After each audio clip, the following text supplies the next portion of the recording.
तुम्हारा ये नमाज़ों में रोना बेवजह नहीं है और बेफ़िक्र हो जाओ, ये कभी भी ज़ाया नहीं जाएगा।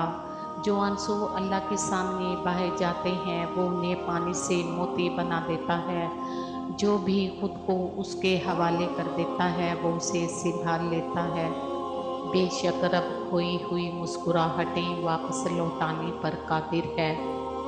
जो एक आंसू को इतनी मोहब्बत से संभालता है तो सोचो वो उन दुआओं को कैसे रद्द कर सकता है जो सिर्फ उससे मांगी गई हों। वो उन सजदों को कैसे नज़रअंदाज कर सकता है जो तकलीफ़ में सिर्फ उसके सामने किए गए हों। वो सब देखने वाला और जानने वाला है, उसकी नज़र हर चीज़ पर है। बस तुम ज़रा सी देरी पे दिल छोटा ना करना, मायूस मत हो जाना।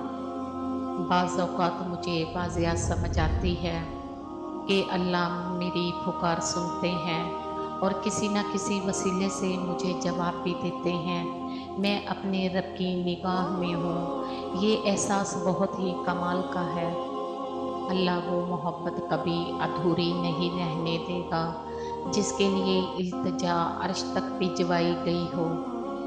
उसके एक बूंद से तुम्हारी किस्मत के फलक पर वो सूरज नमूदार होगा जो तुम्हारी ज़िंदगी के सभी अंधेरों को ख़त्म कर देगा।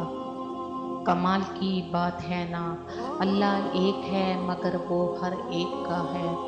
हम तो उसे सुनकर भी अनसुना कर देते हैं और वो हमारी एक पुकार पे हमें थाम लेता है।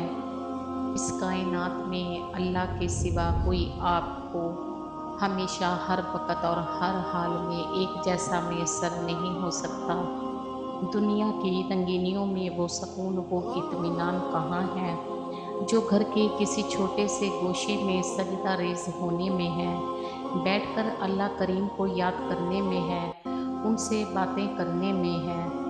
और अल्लाह के सिवा ना कोई तुम्हारा सच्चा दोस्त है और ना ही कोई मददगार।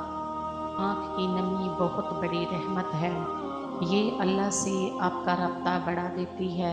शुक्रगुज़ार हो जाएं उन लोगों का जो आपको आँखों की नमी अता कर गए। शुक्र अता करें उस तकलीफ़ का जिसने आपकी आँख को पुरनम कर दिया।